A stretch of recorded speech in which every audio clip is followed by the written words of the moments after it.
অতিথি আপ্যায়ন অথবা ডেজার্ট হিসাবে পাউরুটির এই মালাই কেকটা আপনারা রাখতে পারেন। আসসালামু আলাইকুম সুপ্রিয় দর্শক, আশা করি সবাই ভালো আছে। আজকের পর্বে আপনাদের সাথে শেয়ার করব পাউরুটির মালাই কেক।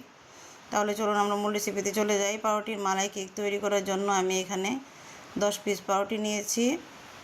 আপনারা আপনাদের পরিমাণ মতো পাউরুটিটা কম বেশি করে নিতে পারবেন।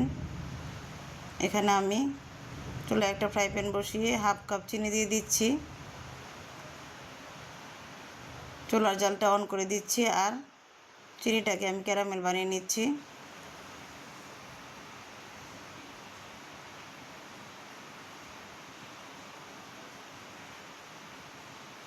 চিনিটা গলে আসা পর্যন্ত অপেক্ষা করব।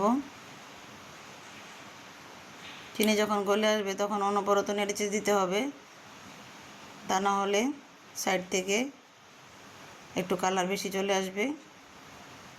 যখন সাইড থেকে একটা কালার আসবে তখনই ভালো করে নেড়েচেড়ে সব জায়গায় সমানভাবে ক্যারামেলটা মিশিয়ে দিতে হবে।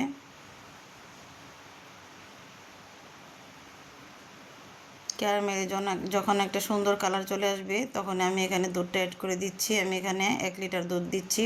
আমি 10 পিস পাউরুটির জন্য 1 লিটার দুধ ব্যবহার করছি। আপনারা এখানে যদি 5 পিস পাউরুটি ব্যবহার করেন তাহলে হাফ লিটার দুধ ব্যবহার করবেন।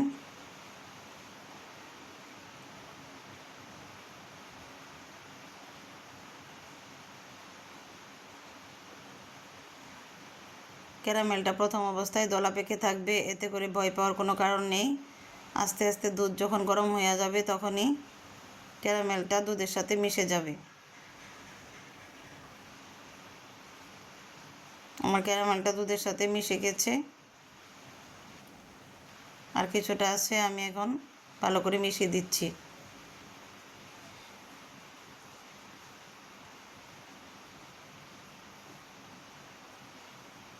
ক্যারামেলটা মিশে যাওয়ার পরে আমি এখানে অ্যাড করে দিচ্ছি হাফ কাপ কনডেন্স মিল্ক।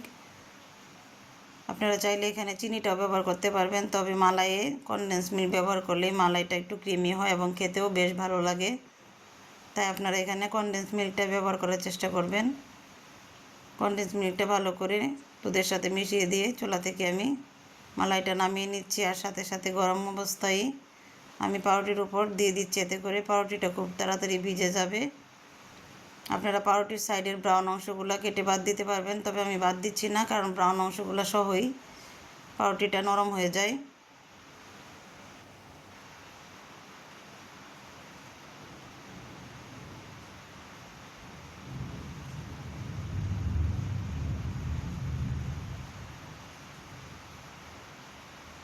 এখন উপর থেকে কিছুটা কাঠবাদাম কুচি দিয়ে দিচ্ছি। আপনারা যে কোনো বাদাম কুচি এখানে ব্যবহার করতে পারবেন।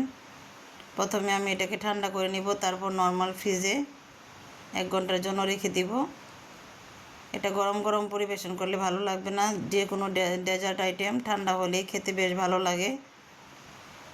ফিরে আসছি 1 ঘন্টা পর। আমার পাউরুটির মালাই কেকটা ঠান্ডা হয়ে গিয়েছে। আমি এখন সাইড থেকে কেটে নিচ্ছি। আমি স্কোয়ার শেপে কাটছি, আপনারা যে কোনো শেপে মালাই কেকটা কেটে নিতে পারবেন।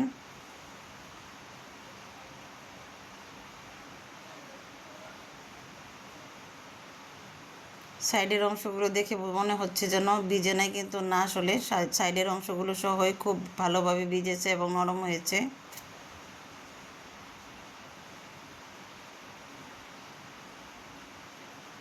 উপর থেকে কিছুটা